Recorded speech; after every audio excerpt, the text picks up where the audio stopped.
Hi everyone. आज की इस वीडियो में हम बात करेंगे दिल्ली विश्वविद्यालय के 1 year post graduate diploma in Hindi journalism के बारे में। ये कोर्स दिल्ली विश्वविद्यालय के हिंदी डिपार्टमेंट साउथ कैंपस से करवाया जाता है और इस कोर्स के लिए जो एडमिशन प्रोसेस है वो शुरू हो गया है। तो आज हम देखेंगे एलिजिबिलिटी क्राइटेरिया, सिलेक्शन प्रोसेस और क्या इंपॉर्टेंट डेट्स हैं। तो सबसे पहले अगर हम बात करें इन कोर्सेज़ के लिए जो आप लोगों का आवेदन है वो ऑनलाइन नहीं होगा, ऑफलाइन मोड में होगा। फॉर्म ज़रूर आप वेबसाइट से डाउनलोड करोगे, उसका प्रिंट निकलवाओगे, उसको अपने हैंडराइटिंग में फिलअप करोगे और उसके साथ जो भी रिक्वायर्ड डॉक्यूमेंट है उसको अटैच करके आप लोगों को सबमिट करने होंगे दिल्ली विश्वविद्यालय के दक्षिण परिसर हिंदी विभाग में, जो कि धौला कुआं के पास है, नई दिल्ली में। गूगल पर एड्रेस सर्च कर सकते हो आप लोग। सबसे पहले बात करते हैं इम्पोर्टेंट डेट्स की। इम्पोर्टेंट डेट्स ये हैं 1 जून से 25 जून तक इसके आवेदन होंगे जो आपको हिंदी डिपार्टमेंट में जाकर करने हैं। 30 जून को वेबसाइट पर लिस्ट आएगी कि कौन कौन कैंडिडेट्स आप लोग जो है इंटरव्यू के लिए शॉर्टलिस्टेड हो, ठीक है। और बाकी इंटरव्यू आपका जुलाई के 2nd वीक से होगा, ठीक है। और उसकी जो रिज़ल्ट है कि कौन कौन कैंडिडेट शॉर्टलिस्टेड हैं वो जुलाई के 3rd वीक से आएगा। उसके बाद एडमिशन प्रोसीजर भी जुलाई के लास्ट वीक तक चलेगा और अगस्त से आप लोगों की क्लासेस शुरू हो जाएंगी। तो ये शेड्यूल है एज ऑफ नाउ। हो सकता है ये 25 जून के बाद भी लास्ट डेट एक्सटेंड हो तो अलग बात है, तो हो सकता है शेड्यूल में कुछ आगे पीछे हो। बात करते हैं एलिजिबिलिटी क्राइटेरिया की। तो इस कोर्स में इनरोल करने के लिए आपको चाहिए ग्रेजुएशन किसी भी डिसिप्लिन के अंदर ग्रेजुएशन चाहिए, उसमें आपके पास 50% मार्क्स कम से कम होने चाहिए। और जो इसमें सिलेक्शन होगा आपका वो 80% वेटेज आपके ग्रेजुएशन के मार्क्स को दिया जाएगा और आपका सिलेक्शन के लिए इस कोर्स में इंटरव्यू होगा एक, जिसको 20 अंक दिए जाएंगे, ठीक है। 20% वेटेज दिया जाएगा। तो आपके जो ग्रेजुएशन के मार्क्स हैं उसके बेसिस पर इंटरव्यू के लिए कैंडिडेट को शॉर्टलिस्टेड करा जाएगा पहले, फिर इंटरव्यू हो जाएगा तो इंटरव्यू के मार्क्स दिए जाएंगे। फिर दोनों को मर्ज करके, ग्रेजुएशन प्लस इंटरव्यू दोनों को मर्ज करके जो भी कैंडिडेट मेरिट लिस्ट में ऊपर आएगा उसी को एडमिशन दिया जाएगा। कोई एंट्रेंस एग्ज़ाम नहीं है, सिर्फ इंटरव्यू होगा इसमें आपको एडमिशन लेने के लिए। और ये लोग बोलते हैं प्रवेश का सही और पूरा भरा हुआ आवेदन पत्र, प्रवेश परीक्षा 450 की डिमांड ड्राफ्ट, यानी कि जो आप एप्लीकेशन फॉर्म डाउनलोड करके वो भरोगे, अभी मैं आपको बताऊँगा कहाँ से डाउनलोड करना है। उसके साथ 450 रुपये का डिमांड ड्राफ्ट भी आपको लगाया जाएगा भारतीय स्टेट बैंक का। और अगर आप किसी अनुसूचित जाति या अनुसूचित जनजाति से बिलोंग करते हो तो 300 रुपये का डिमांड ड्राफ्ट बनेगा और वो आपको सबमिट करना होगा हिंदी विभाग में जो साउथ कैंपस में है दिल्ली विश्वविद्यालय का, वहाँ आपको सबमिट करना होगा। इस कोर्स के लिए कोई भी एज लिमिट नहीं है। मिनिमम एज आपकी 20 साल होनी चाहिए एज ऑन 1 जुलाई 2023।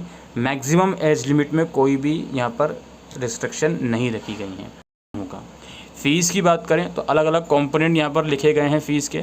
ऑन एन एवरेज जो फ़ीस रखी गई है 15,000 कुछ रुपये आपकी फ़ीस रहेगी। और इसमें जो अनुसूचित जनजाति और अनुसूचित जाति के कैंडिडेट हैं उनके लिए 12,125 रुपये की फ़ीस है। ये पूरे 1 साल की फ़ीस है, 1 साल का ही ये प्रोग्राम है। इस प्रोग्राम के अंदर टोटल 10 सब्जेक्ट रहेंगे, ठीक है। 2 सेमेस्टर का प्रोग्राम है। सेमेस्टर 1 में 5 सब्जेक्ट हैं, सेमेस्टर 2 में 5 सब्जेक्ट हैं। ये आपके सामने सब्जेक्ट आप लोग देख रहे हो। हर एक सब्जेक्ट आप लोगों का 100 नंबर का रहेगा। 75 मार्क्स आपके लिखित रहेंगे, टर्म पेपर के आप लोगों के 10 मार्क्स रहेंगे और सेमिनार पेपर के 15 मार्क्स आपके रहेंगे। इसके अलावा सेमेस्टर 2 में एक प्रोजेक्ट रिपोर्ट भी है आपकी, जो 100 पृष्ठों की, आपको 100 पेजेस की प्रोजेक्ट रिपोर्ट आपको बनानी होगी। हर एक सब्जेक्ट में आपको कम से कम 45% और ओवरऑल आपको कम से कम 50% मार्क्स लाने होंगे इस कोर्स को कंप्लीट करने के लिए। टोटल आपको 2 साल मिलेंगे। अगर आप किसी सब्जेक्ट में फ़ेल हो जाते हो तो ओवरऑल आपको एडमिशन से लेकर 2 साल मिलेंगे इस पूरे कोर्स को कंप्लीट करने के लिए। बाकी यहाँ पे रोज़गार की संभावनाएं यहाँ पे लिखा हुआ है। इस पाठ्यक्रम के अंतर्गत डिप्लोमा प्राप्त करने वाले छात्र छात्राओं के लिए सरकारी तथा अन्य क्षेत्रों में अनेक संभावनाएँ हैं, जिनमें समाचार पत्र, इलेक्ट्रॉनिक मीडिया, विभिन्न प्रकार की पत्रिकाएं, समाचार एजेंसियां तथा संस्थान, वीडियो पत्रिकाएं, वेबसाइट, आकाशवाणी, दूरदर्शन, जनसंपर्क संसाधन आदि प्रमुख हैं। कई सरकारी तथा व्यापारिक संस्था अपनी निजी पत्रिकाएं भी निकालते हैं, जिन्हें प्रशिक्षित पत्रकारों के लिए अनेक अवसर उपलब्ध हो सकते हैं। बाकी लाइब्रेरी की फैसिलिटी है साउथ कैंपस में, वो भी आपको दी जाएगी।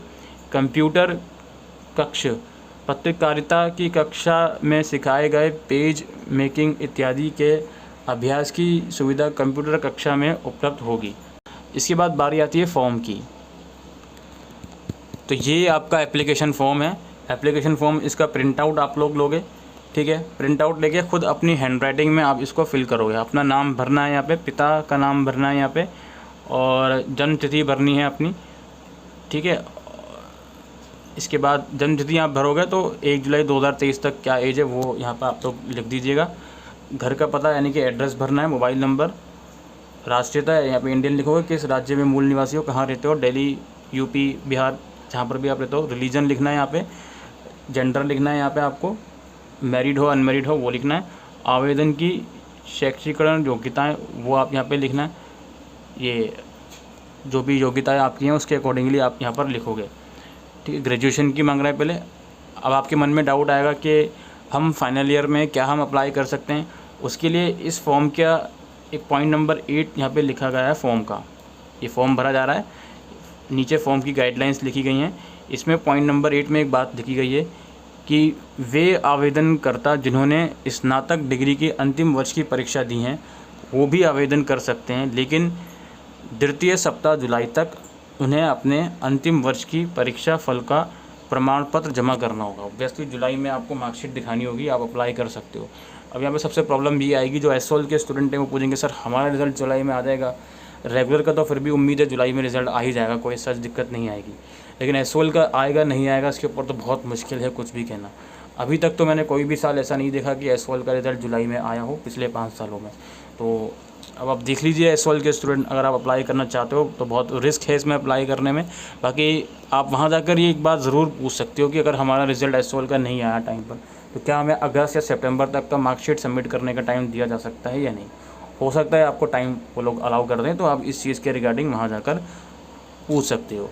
इस फॉर्म के साथ दोस्तों ये लोग बोल रहे हैं 41 रुपये स्टैंप वाला एक एड्रेस एनवेलप भी आपको इसके साथ लगाना है। इनकम्प्लीट फॉर्म भरोगे तो दिक्कत होगी, वो आपका एक्सेप्ट नहीं होगा। इस फॉर्म के अंदर कुछ चीज़ें अगर आपको समझ में नहीं आती हैं तो आप वहाँ जाकर भी उन लोगों से पूछ सकते हो, ठीक है। डिमांड ड्राफ्ट की बात हो रही है जो मैंने अभी आपको थोड़ी देर पहले बताई थी। और आवेदनकर्ता विशेष ध्यान दें, आवेदन पत्र अपने ही हाथ से भरें और आवेदन पत्र पर अपनी पासपोर्ट साइज़ का फ़ोटो लगाएं। फ़ोटो भी लगाना है और अपनी हैंड राइटिंग में फिल करना है।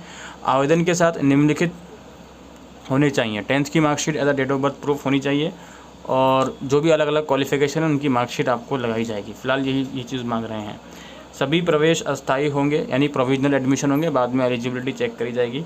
प्रवेश के समय तुरंत ही पूरी फ़ीस डिमांड ड्राफ्ट जो कि निर्देशक दिल्ली विश्वविद्यालय दक्षिण परिसर के पक्ष में जमा करानी होगी। यानी कि इस फॉर्म के साथ तो 450 रुपये की एप्लीकेशन फ़ीस जमा होगी, और जब आपका रिज़ल्ट आ जाएगा इंटरव्यू के बाद तो उसके बाद जो भी फ़ीस है आपकी पूरी फ़ीस वो एक साथ जमा होगी, वो ये बात बोल रहे हैं। मूल प्रमाण पत्र प्रवेश के समय पेश करने होंगे, यानी कि ओरिजिनल डॉक्यूमेंट एडमिशन के टाइम पर दिखाने होंगे, ये बोल रहे हैं वो लोग। प्रवेश निरंतर कराने की स्थिति में शुल्क की वापसी विश्वविद्यालय के नियम के अनुसार होगी। एडमिशन कैंसिल कराओगे तो जो भी डीयू का रिफ़ंड का रूल है उसके अकॉर्डिंग ही आपका फिर फ़ीस रिफ़ंड होगी। तो ये फॉर्म है, इसको सबमिट कर दीजिए आप लोग, और सबमिट तो वहीं जाकर होंगे, ऑनलाइन सबमिट ये नहीं होंगे। उसके लिए आपको डीयू की ऑफिशियल वेबसाइट पर आ जाना है, मैं डिस्क्रिप्शन में लिंक दूंगा। आप वेबसाइट पे जाओगे तो नीचे स्क्रॉल करोगे, यहाँ पे देखो स्टडी एट डीयू का ऑप्शन रहेगा। यहाँ आप जाओगे स्टडी एट डीयू वाले ऑप्शन पर, तो आप लोगों को जो है सारी चीज़ें देखने को मिलेंगी। जैसे यहाँ पे पीजी डिप्लोमा हिंदी का सेक्शन है, ये प्रोस्पेक्टस और एडमिशन फॉर्म दोनों का लिंक आपको यहाँ देखने को मिल जाएगा। यहाँ से आप इसको प्रोस्पेक्टस को डाउनलोड करके फर्दर इन्फॉर्मेशन ले सकते हो, और एडमिशन फॉर्म जो मैंने अभी आपको दिखाया वो यहीं से आप लोग डाउनलोड कर सकते हो, ठीक है। फॉर्म अगेन ऑफलाइन ही सबमिट होंगे दोस्तों, ऑनलाइन का कोई प्रोसीजर नहीं है इसमें। आई होप दोस्तों आपको ये वीडियो यूज़फुल लगी हो, वीडियो को शेयर कीजिएगा। Thank you.